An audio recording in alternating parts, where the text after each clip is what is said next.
Bonjour, bienvenue dans la série sur la décohérence. Donc, continuons la critique de l'interprétation de Copenhague.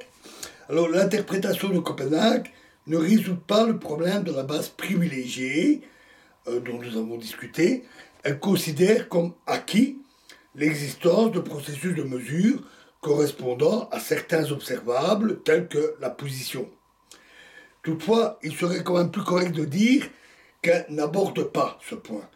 C'est un peu logique car au tout début, ce point était pratiquement obscur à l'époque de Bohr. Et elle n'empêche pas une telle explication qui est donnée par la décohérence, nous y reviendrons bien entendu. Enfin, l'interprétation de Copenhague est totalement inapplicable en cosmologie quantique. Alors qu'est-ce que c'est? Alors l'évolution de la physique en général et des théories fondamentale, en particulier, nous a conduit vraiment très loin dans la compréhension de la physique. Nous en sommes maintenant à essayer d'intégrer la mécanique quantique et la relativité générale dans une seule théorie fondamentale, ce qui s'avère d'ailleurs un problème redoutable.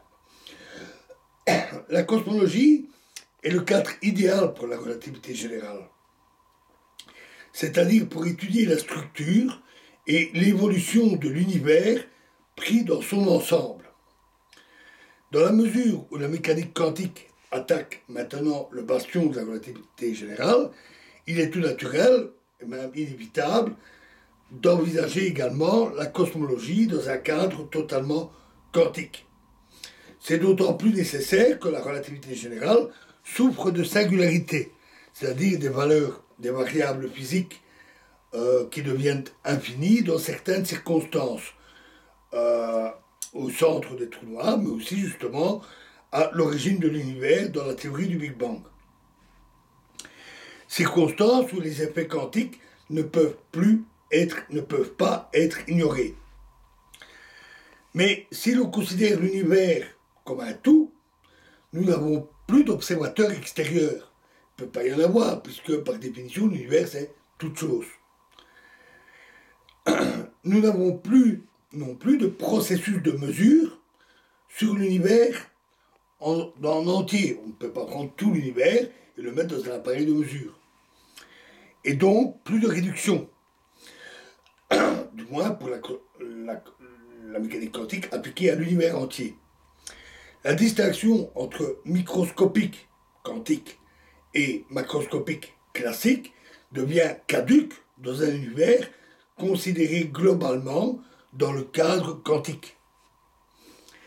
Dans ces circonstances, l'interprétation de Copenhague devient totalement inappropriée, et d'ailleurs aussi l'interprétation instrumentale.